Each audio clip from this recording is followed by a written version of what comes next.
Here's a pitch on the way. He swings and fouls it off, and the man from Walla Walla will take that one home. Swing, there's a drive to left. That one is long gone. Now, I might have been a small part of your life, but you've been a very large part of mine. And it's my privilege and honor to share with you the greatest game of all.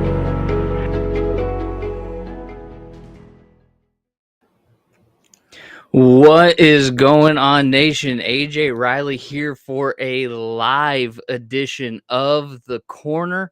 With the way that the schedule worked out, normally I come early on Thursday about noon with the next series preview, but the Tigers played this afternoon, so we decided to make this a live video and kind of a after series reaction and then a preview as we normally do. So I'm excited. Make sure that you are dropping comments because I can respond to them live on this show, and let's talk about Tigers baseball. It was not a good series with the Seattle Mariners. It was brutal, to be honest, and we'll get into all of that. We're also going to look at the Royals coming into town this weekend for another 3-game series against a team that just the Tigers never seem to beat. So hopefully they can kind of flip the script on that. I also want to talk about the rosters expanding and the two young guys that are one back on the team and the other one making his debut tomorrow night. And then let's talk about Miggy and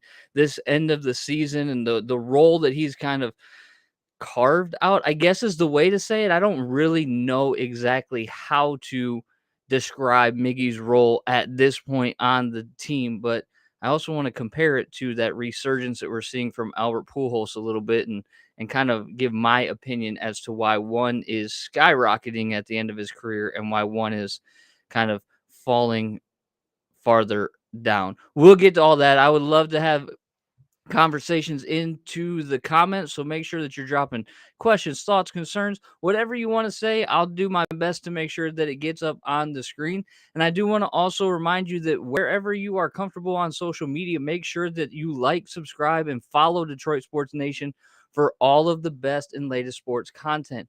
On YouTube, make sure that you hit that subscribe button and give that thumbs up. Hit the bell for notifications of our latest shows. Griffin and Bass, Fantasy Factory, Beyond the Box, Rain City Roar. They all drop, and you'll get a notification for that. And then you can also follow the Corner on Twitter at DSN at the Corner. But let's jump right into the leadoff. And let's talk about the two guys that are coming up with rosters expanding to 28 in September for the last month of the season. Listen. For as bad as 2022 has been for this team, there's only 30 games left. Mercifully, there's only 30 games left. And then we can flip the page to 2023 and, kind of get into that hopeful feeling again with a hiring of a new GM and the moves that they're going to make, or we expect them to make, I should say. So with the rosters expanding in September, 28 players now on the roster as opposed to 26. The Tigers are actually getting 3 faces that are going to be fresh, let's call it, right? Michael Pineda has been activated off of the IL. Okay, great. Another arm, another starter. Not really going to throw too much at him right now. He will make a start during this Kansas City Royals series, which we'll talk about in the preview. But the two names that we really want to talk about, right? We want to talk about Spencer Torkelson, who there was question as to whether he would come back in September or not. And also Ryan Kreidler, who is going to be making his major league debut. So in order to make room on the roster, the Tigers had to option Zach Short, which, okay, again, another thing, right? I would highly expect Zach Short to be off of the 40-man roster in the offseason to open up a 40-man spot and protect somebody against the Rule 5 draft. Zach Short, listen, versatile infielder, light hitting, versatile infielder, which seems to be the profile of every single minor league player that Al Avila accrued during this 7-year rebuild to misery. And so in order to maybe protect some of the higher upside guys, you got to get guys off the 40-man. And Zach Short is definitely going to be a candidate for that. Now, listen, I get it, right? The people in Toledo love him. Fantastic. He can be a fantastic AAA player, but he's not doing it at the major league level. Has he gotten a chance? No, not really. Has he deserved a chance? No, not really. So let's like not get too up in arms about Zach Short not being on the major league roster anymore. To clear another spot, Ronnie Garcia was transferred to the 60-day IL. So tomorrow night, when the Tigers take the field against the Kansas City Royals, Spencer Torkelson is going to be at first, per AJ Hinch in his post-game press conference, and Ryan Kreidler is going to be somewhere on the infield. Where is he going to be? Could potentially be second base because they don't have a second baseman right now with Scope on the IL. Could also be shortstop and maybe Javi plays second base. There's a thought potentially. Or could be spelling Jamer Candelario at third base because he does project to most likely be a third baseman. And here's some deets on Kreidler, right? He's Detroit's number 7 prospect overall. He's a 4th round draft pick in 2019 out of UCLA. He's a big guy, 6'4".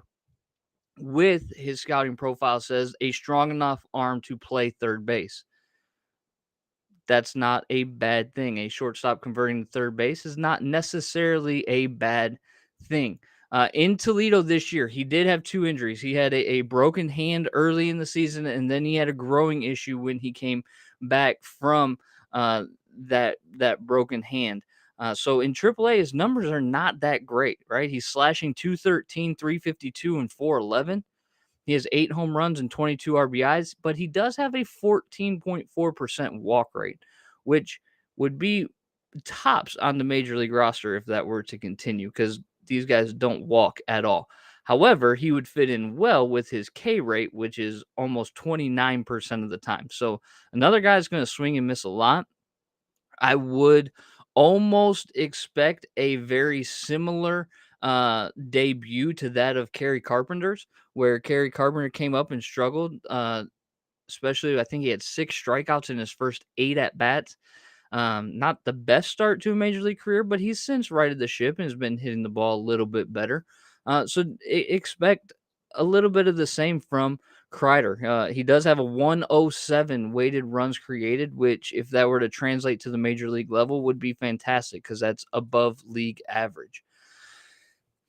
I looked into on Fangraphs his 3-year projections, which I think are important, right? If we look at how the metrics kind of view this player for the Tigers, he would be about a 15 home run per year guy.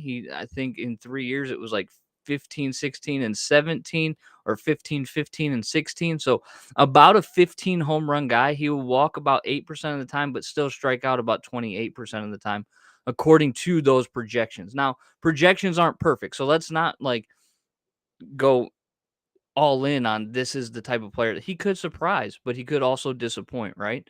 And he's going to be about a 1.6 WAR guy, which that's pretty valuable on a team that has negative WAR at this point. 1.6, almost a 2 WAR guy over 3 seasons. On average, about a 1.6 over those 3 seasons would be a nice player, not a superstar. We're not talking about a Julio Rodriguez that we just saw in this Seattle series. It's a 3-4 type WAR guy a year, but we're talking about a guy that's solid. We're talking about somebody that is a piece, right? It's not somebody that's going to light the world on fire, but is a piece. The other guy that's going to come up is somebody that we know well, and that's Torkelson. We know about his struggles. We know that he, hit sub 200 and had probably too many at bats and should have gone down earlier in the year. But alas, he did not. He played 92 games he was a part of 92 games in the major leagues before he was demoted at the All-Star break. But in AAA, though he got off to a rough start, still turned it around a little bit. And you kind of heard him talking. If you watched the broadcast today, it was a lot of, trial and error, trying to get back to the keys that made him, what scouts said, the best bat of a decade in college. He says that he's found that he's feeling much more comfortable. So hopefully that will translate as he gets into the lineup to tomorrow night in Kansas City. His stats in AAA, again, not eye popping. Slash line of 229, 348, 389. He did walk about 15% of the time, which was up from his major league rate, but he also struck out about 26.5% of the time. So, again, still swinging a bat with some holes in it, and was right at about league average for weighted runs created. So hopefully, that um, could translate. Hopefully, you see a little bit of that turnaround. But I want to hear your thoughts on this, right? In the comments, wherever you're watching from, let me know. What do you expect out of Torkelson? What do you expect out of Kreidler in these last 30 games? Because here's the deal, right? The 3-year projections for these guys, for Kreidler, it projects to be a solid baseball player, right? Like a piece player. For Torkelson, though, it projects still pretty kindly to him. He still projects as a 3 to 4 WAR player per year. At the beginning of the season, they had him. At the beginning of the season, they had him projected at like 28 home runs this year. Now, listen, there's not a single Tiger that's going to get to 28 home runs this year.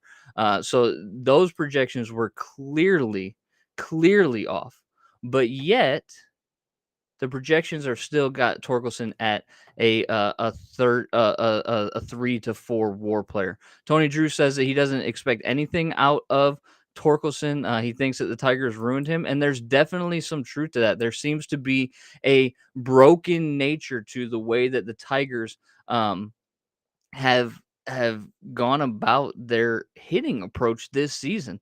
You get the reports out of Atlanta that Grossman, they brought him in and showed him what was wrong with his swing, and he started to hit the ball. Now, listen, he didn't light the world on fire. So let's, again, temper expectations and temper analysis for Robbie Grossman. Again, they fixed the swing, apparently, but he's not lighting the world on fire, still a role player for them. But it does speak a little bit to the broken nature of, the approach the Tigers have. For Kreidler, Tony says he may take Scope out of the lineup at second base, but you expect him to be up for a cup of coffee in September, and that's it. There's definitely some truth to that. There's definitely some reality to that, Tony. That could only be a cup of coffee, but we'll see, because he was very comfortable playing with Riley Green and Spencer Torkelson in the minor leagues, and hopefully those guys can rub off on each other a little bit and get comfortable playing with each other in the major league system, in the major league uniform, and maybe he can surprise. I don't want to completely be pessimistic, though they've given us a lot of reason to be pessimistic this season, right? You came into the season very hopeful, and by May, those hopes were diminished. They were gone. They were destroyed. Whatever adjective you want to use to explain the negative feeling you have, that's what those feelings are. And so it's going to be interesting. They have 30 games. Here's what I would do if I were running the ball club, and I'm not, but maybe someone like me should have a say. I don't know. You can debate that in the comments if you want to. But anybody who is prospect or just came off of the prospect, status, I would give those guys as much run as possible over the next 30 games. I would have Kreidler in the lineup at least 26 times. I'd have Torkelson in the lineup at least 26 times. I'd see what I could get out of Willie Castro. I'd see, we kind of know with Willie because he's been up the whole year, but the future has to kind of be now. What do you have with these guys? I'd almost let Clemens play too. Put out a lineup out there of Torkelson at first base, Clemens at second base, Kreidler at third base, and Javi at shortstop. What's your infield look like next year? These guys have gotten at bats. Let's see what, they have over these last 30 games.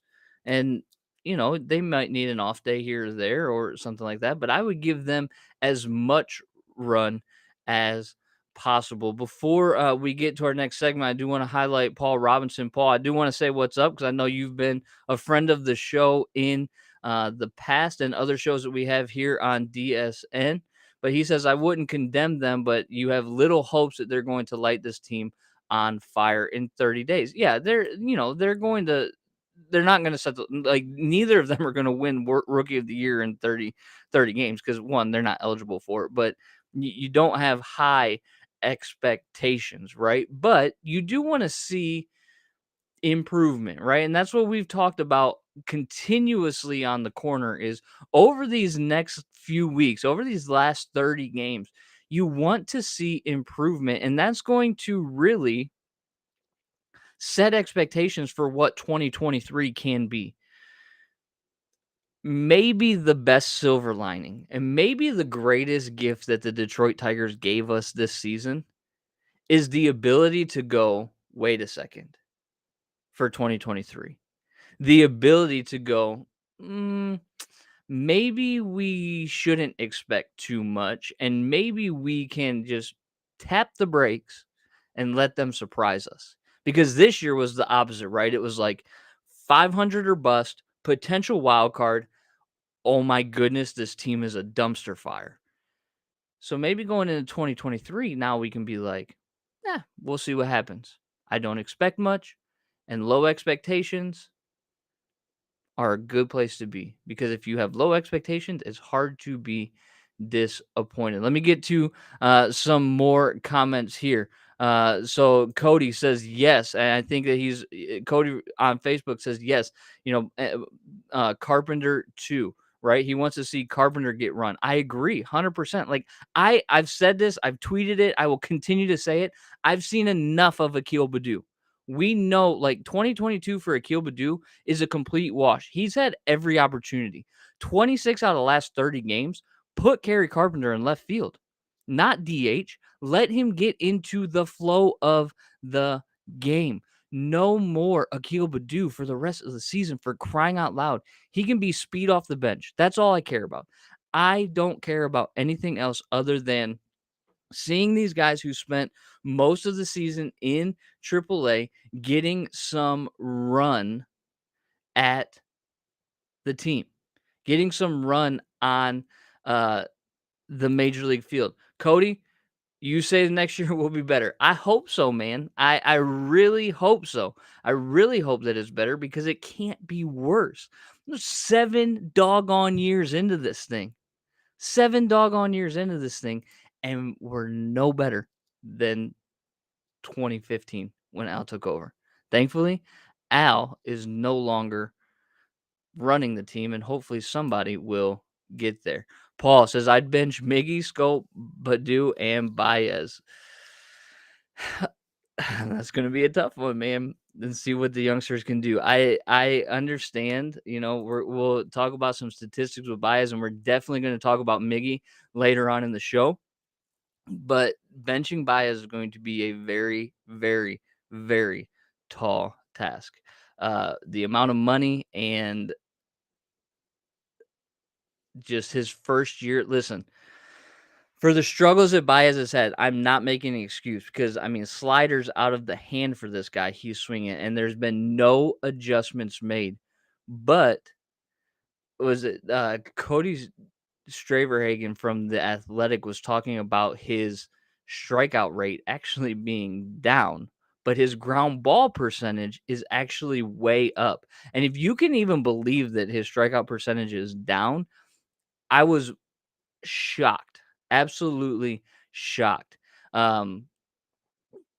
We knew the profile. We knew that he was a free swinger. Didn't realize how much of a free swinger. And so it's going to be interesting. Can you send a message to a guy like that? I really don't know. And I don't even know if benching him would be worth it, because who's going to play shortstop? Willie Castro has shown that he's struggled at it. Kreidler projects more as a third baseman than a shortstop. Harold doesn't really have the mobility. Clemens is not a shortstop. So, like, the shortstop position is really Javi Baez's until they potentially sign somebody in the offseason. We'll see if they get to that point. We'll see if they do that. I'm not entirely sure that they will. But it's still going to be interesting to see what they do. This is Cody. Like, you and I are in lockstep on this one, and the reason why is if you sign somebody like a Correa who could potentially opt out. Again, this is not. I'm not saying that's what's going to happen. But I've said from the beginning of the season that Javi Baez is his best when he's not the face of a franchise. He had Bryant and Rizzo in Chicago. He had Lindor in New York, and he was better. I'm not saying that he's not a leader, and I know firsthand from a source that I have that he is a very highly respected man in that clubhouse. That he is friendly with everybody, that he is the nicest guy, and is actually really good for their clubhouse culture. And I was also told from that same person that there's nobody that outworks Javi Baez. It hasn't translated this year, but that gives me hope for Baez to uh, a certain a certain extent. But bringing in a bigger name shortstop, which they kind of missed the boat on last free agency with the names that were out there, or somebody that could take over that face of the franchise role from Javi would actually benefit Javi. And that's my story, and I will 100% stick to it. We are going to get to some more of your comments. I do want to remind you guys about GearUpDetroit.shop. It is Detroit Sports Nation's home for original swag. You can find a whole bunch of different original t-shirt designs on there. There's some corner ones, even with Tiger Stadium on there. It says Field of Dreams. And if you use the code corner25 off, you get a discount for watching the show. So make sure you check out GearUpDetroit.shop because it is the place to get the best Detroit sports swag. Let's talk about this series with the Mariners that was absolutely brutal. It was terrible. Just lifeless. I don't want to say that they gave up. I don't want to say that they didn't have effort. But it was brutal. And it was led by the pitching staff, right? The pitching staff was terrible. Matt Manning got rocked. 7 runs in 2 1/3 innings. Gave up 3 home runs. Tyler Alexander was lifted after 4 2/3 innings in a tight game. And people questioned that call. But I actually think it was a good call because of the track record that Tyler Alexander had prior to that. You know, AJ went to the bullpen before things unraveled. And then Alex Lane comes in, loses the game for him. And then Soto walks a guy with the bases loaded. Game 3, Eduardo Rodriguez, he was not great either. I think 8 3-ball counts, walked the leadoff batter of the game, only went 4 innings, gave up 6 runs and 2 home runs. And if you watch the corner prior to this series, I said the only way that you can win one game, potentially squeak out a series win, is if you played clean baseball and as if you didn't give up home runs. Well, giving up 7 home runs in 2 games, or 3 games, I'm sorry, in 3 games, not great, man. Not great at all. And it's definitely a way that you don't win series. Then on top of that, you have the Tigers who in game 3 went 17 straight batters from the end of the 3rd inning to the top of the 9th inning without a single hit. 17 batters in a row that did not have, the Tigers did not have a bat. And in that stretch, in that 17-person stretch, Matt Boyd made his season debut, not for the Tigers, because now he pitches for the Mariners, and he looked good, right? Good for Matt Boyd coming back from the same type surgery that Tarek Skubal had. Is pitching now on a team that's contending for the playoffs and most likely is going to play in the playoffs and end a very long, decades-long drought, which is going – and they're an exciting team. Listen, the Mariners are an exciting team. And here's the brutal truth, right? We talk about this. Their pitching shut down our hitting. The Tigers scored 6 runs in 3 games, an average of 2 per game. And we didn't even face their best pitchers. We did not even face Luis Castillo or Robbie Ray and got annihilated. Absolutely annihilated. It was just a gross effort. And it continued the trend of just bad offense that is going on this season. Right now, currently, the Tigers have scored 431 runs on the season. For reference, okay? 2019, the year that this rebuild bottomed out, they scored 582 runs. In 2002, the year before their worst year ever, they scored 575 runs. And in 2003, they scored 591 runs. So just to match their 2019 total, this offense has to average 5 runs a game for the rest of the season. That's how bad this offense is.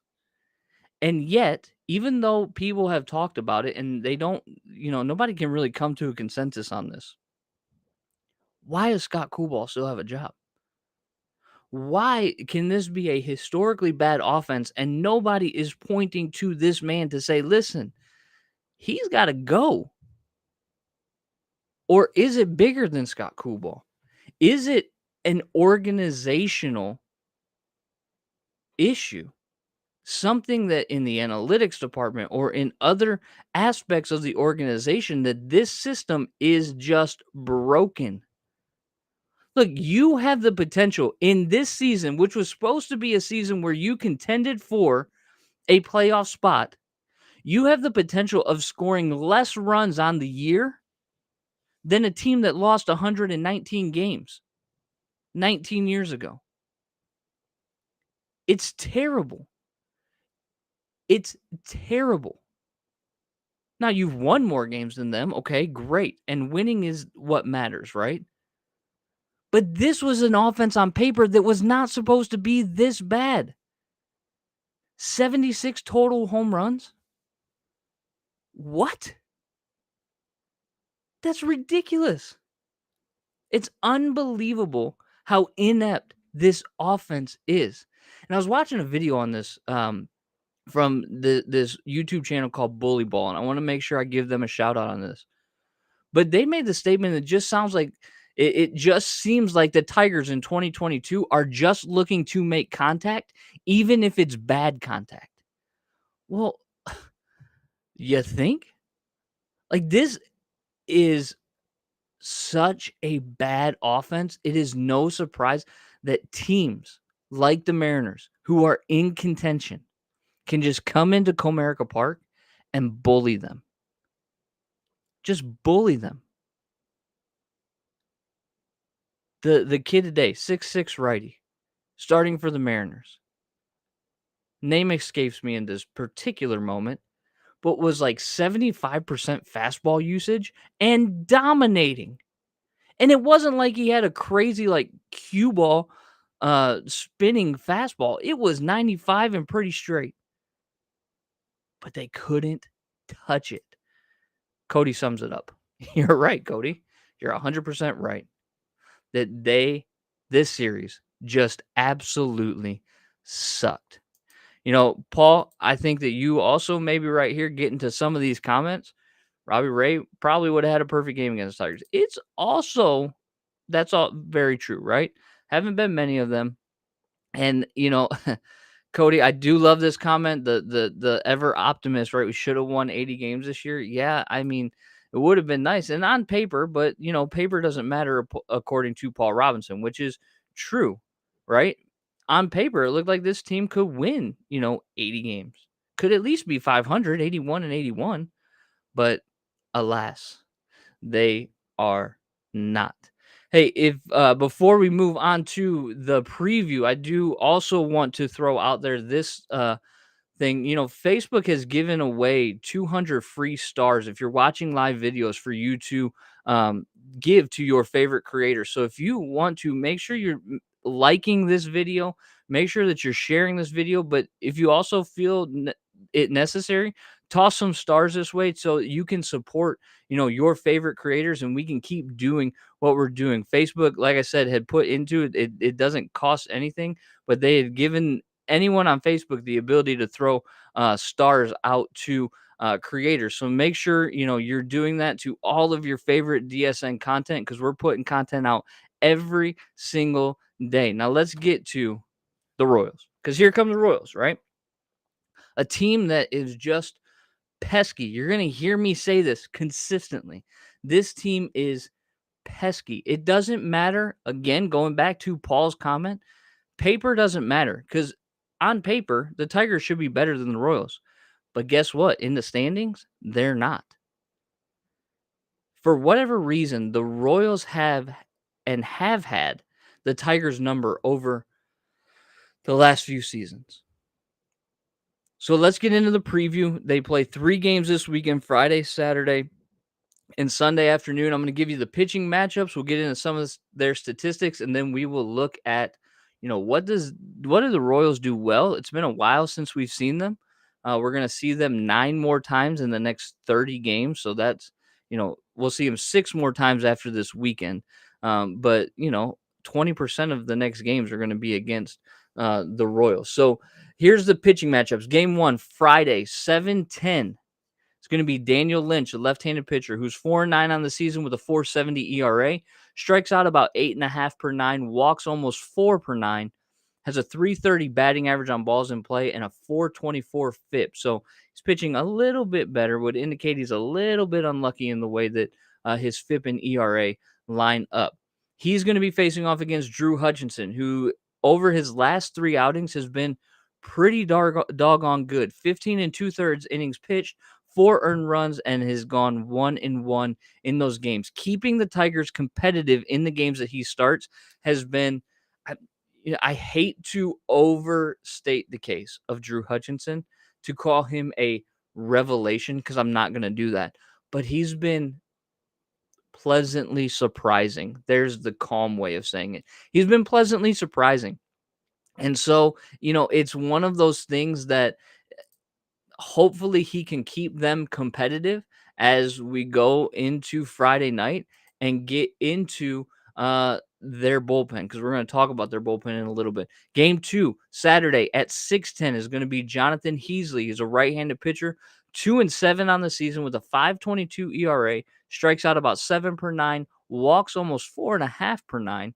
Has a 270 average or 278 batting average on balls in play and a 5.98 FIP. So not great in the independent cases that he can control where balls are not in play. He's going to be facing off against the aforementioned Michael Pineda, who in his last 2 starts, he got injured in the second one, but the outing before that was his worst start on July 16th against the Guardians, where he went a whopping 2 innings and gave up 8 runs. And then on the 23rd, he went 3 innings and got injured.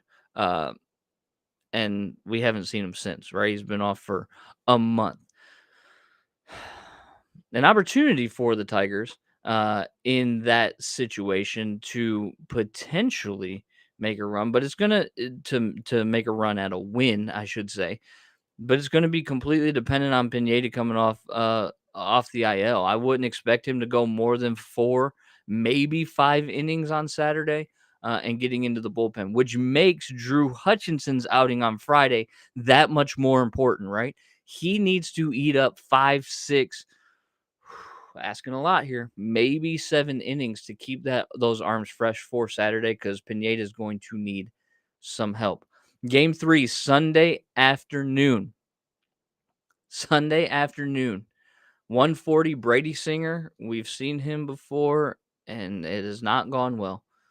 7-4 on the season with a 3.33 ERA, strikes out about 9 innings, walks about 2 per 9 innings, has a 300 batting average on balls in play, and a 3.62 FIP. He is going to be facing off against Matt Manning, who is looking to rebound from what we talked about earlier in the recap. Rocked against Seattle. Just they were sitting on the slider. It was middle, left over the plate consistently. And he gave up some home runs, 3 of them to be exact. He left after 2 1/3 innings against Seattle and gave up 7 runs. So he's definitely going to be looking for a bounce back. And just before we get into it, Paul Robinson, You may skip the series. I wouldn't blame you. I wouldn't blame you because you can almost expect there to be disappointment when you play the Royals because they're just a pesky team. Here we go. Here's what they do well. Okay. They beat the Tigers. That's what they do well. We have 9 games left against them. They're a pesky, pesky, pesky team. They're top 10 in K rate, so they don't strike out. They're the 10th best team in K rate, but they only walk about 8% of the time. But when they are on base, they run the bases well, they create runs, and they steal a lot of bases. You got to keep them off the base pass. You got to be better on, maybe trying to raise that strikeout rate or converting balls to outs as opposed to letting them get on base and then havoc just ensue, because that's what happens when the Royals get on base. Some things they don't do well, they don't have great pitching. I read you those statistics of the 3 starters, the best one obviously being Singer, and we knew that.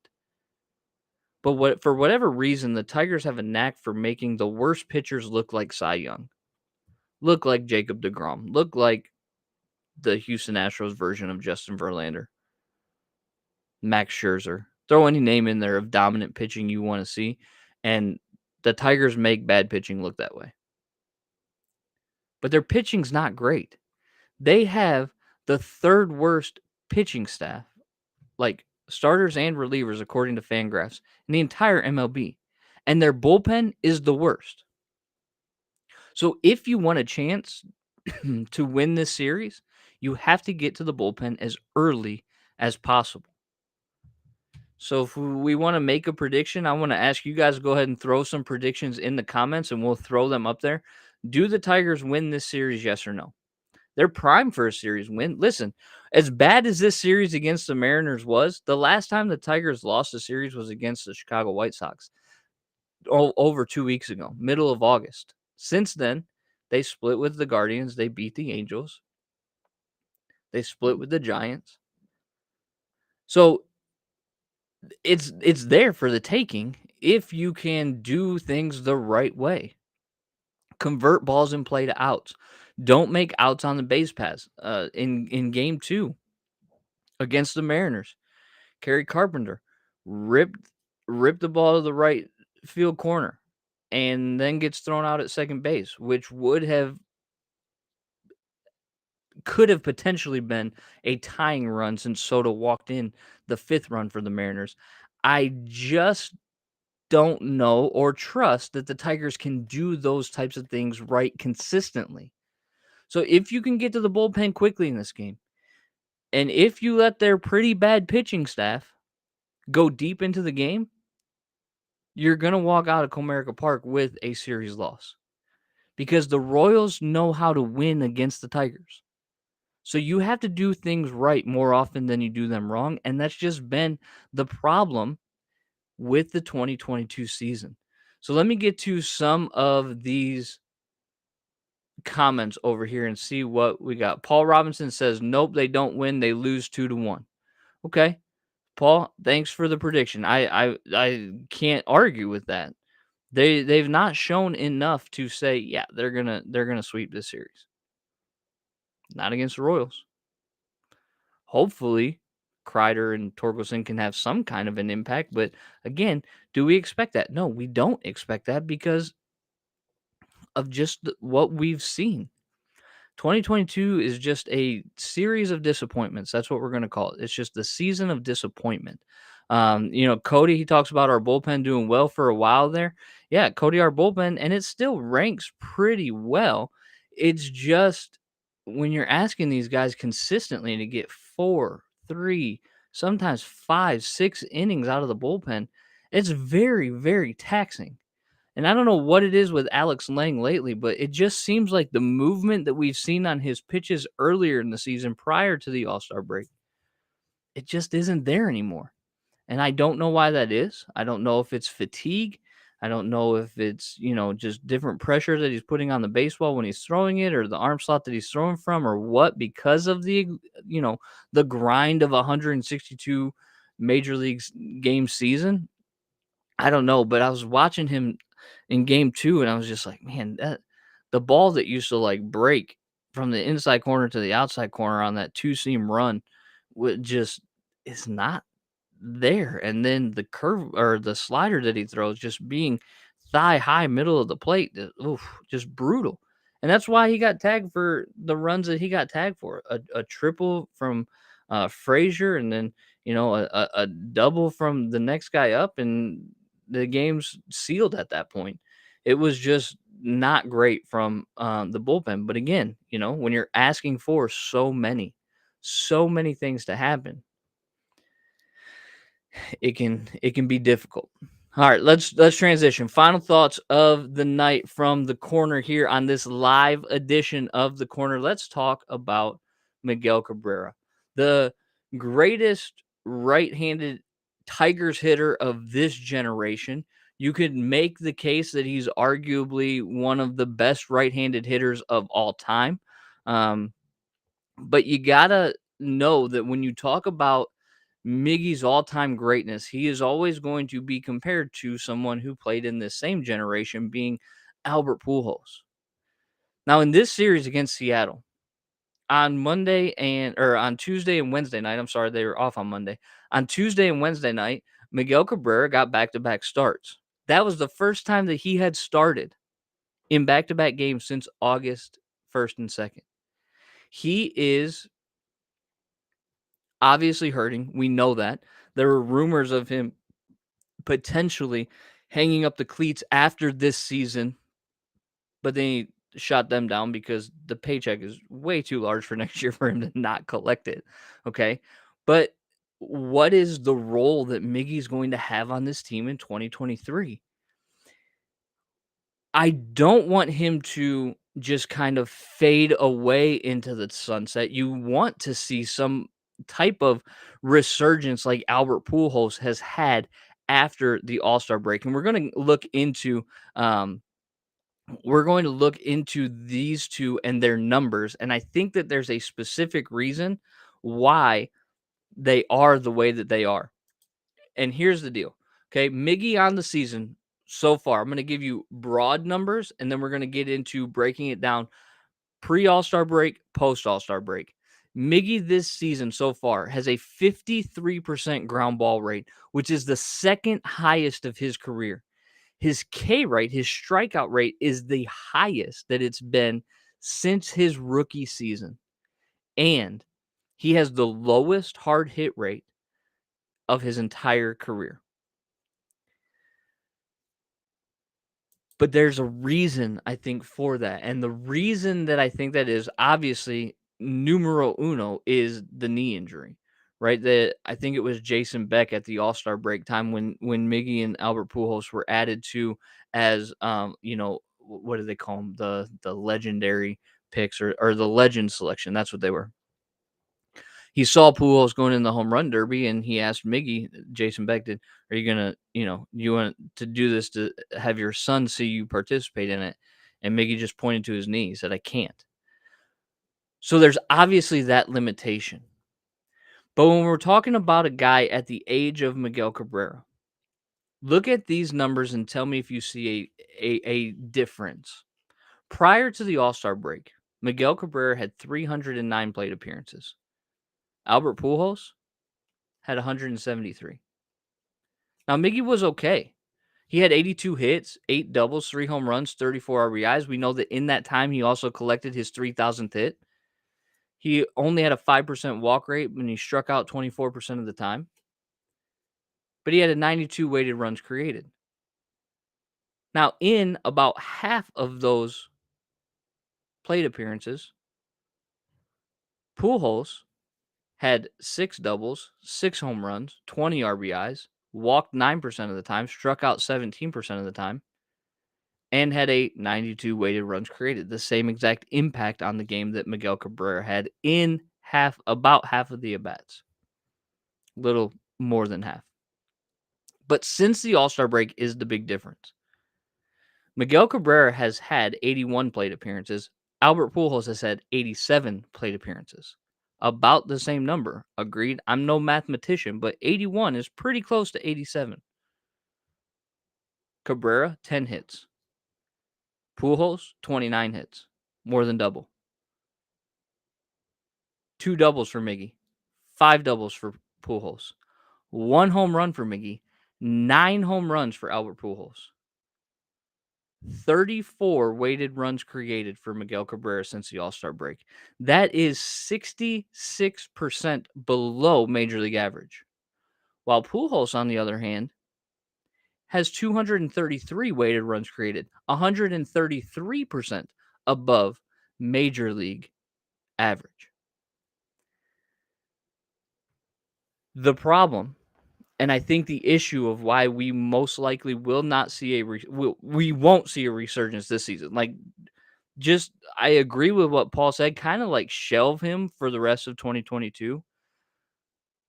But if there's any potential for a resurgence at the end of his career next season, then his use at the beginning of the season has to be Pujols-esque.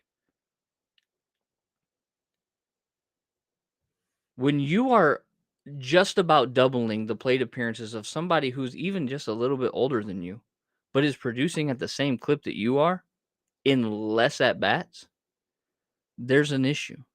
There's a problem. So we know for sure that Miguel is going to be, well, let me backtrack. It's most likely that Miguel Cabrera is playing for the Detroit Tigers in 2023. It would be very, very, what's the word? It would be very shocking if he is not suiting up for the Tigers. But just because he puts on a uniform and, yes, has a very high dollar amount, doesn't mean that he necessarily needs to be in the lineup all the time for the Detroit Tigers. If there's to be any type of riding off into the sunset, as Albert Pujols appears to be, right? He's 6 home runs away from 700. With 30 games to play, I'm hoping that he gets there. I just want to see Pujols end his career at, even if it's 700 on the number, I want to see him there. But if Miggy's going to have any type of resurgence next season and kind of leave on that high note in the last half of the season, then it's going to require a Pujols-like workload. It's going to require multiple days off and limited at-bats, especially prior to the All-Star break. And so I'm going to end my thoughts there, but I want to dive into the comments because I know there were a lot coming into on that Pujols discussion. Here's what they say about Cody says, there's not much we can really do about him. We can't trade him or release him, so let him go out in his terms. It's only one more year. Cody, yeah, you're absolutely right? Like, this is not a Miguel Cabrera problem. This is a Detroit Tigers organizational problem, which seems to be the theme of the show, right? They signed him to the contract. It's not his responsibility to walk away from that money. If he wants to play, he will have a uniform. He will have a roster spot. And if he chooses to play, there better not be any tough decisions of DFAing or anything. Like, if they do that, there should be some type of uproar from the fans because this man has earned the right to go out, as Cody said. And I think everybody would echo, on his own terms. There's no doubt about that. But the reality is, as Paul would say, it's an unpopular opinion, but he's been a waste of a roster spot. You could argue that. There's no doubt about that. So I want to be very clear that while he might be paid, doesn't mean that he needs to play. Now,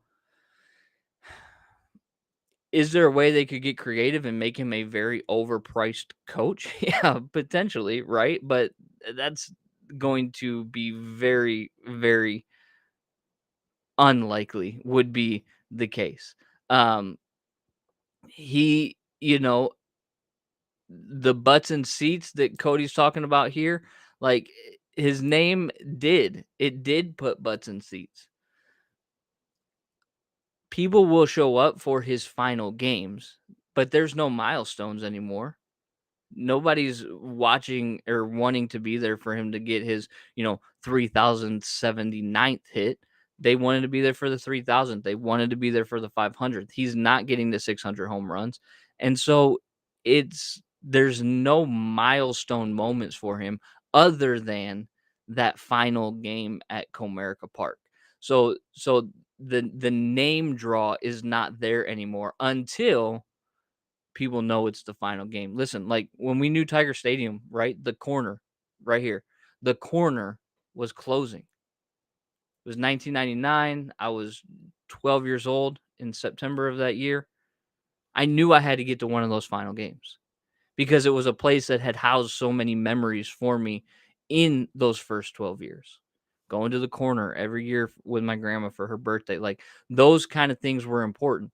The same type of nostalgia is going to be attached to Miggy and his final days in Comerica Park.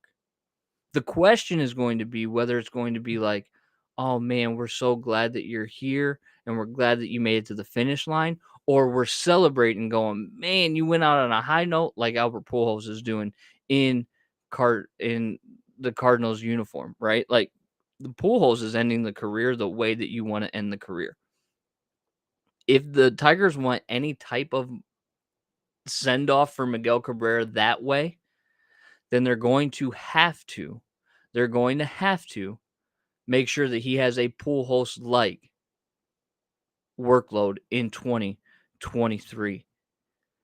We are going to end the show here. I do want to thank, Cody and Paul and all of those that have commented.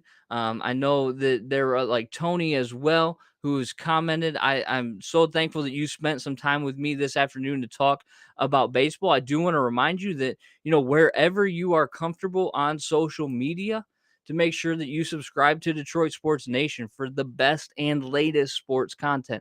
Well, if you're on YouTube, make sure that you click that subscribe button and give that thumbs up. Hit that bell for notifications of our latest shows because they drop every day. And you can follow The Corner on Twitter at DSN at The Corner. I will see you on Monday for a new edition of The Corner, hopefully celebrating a series win against the Royals.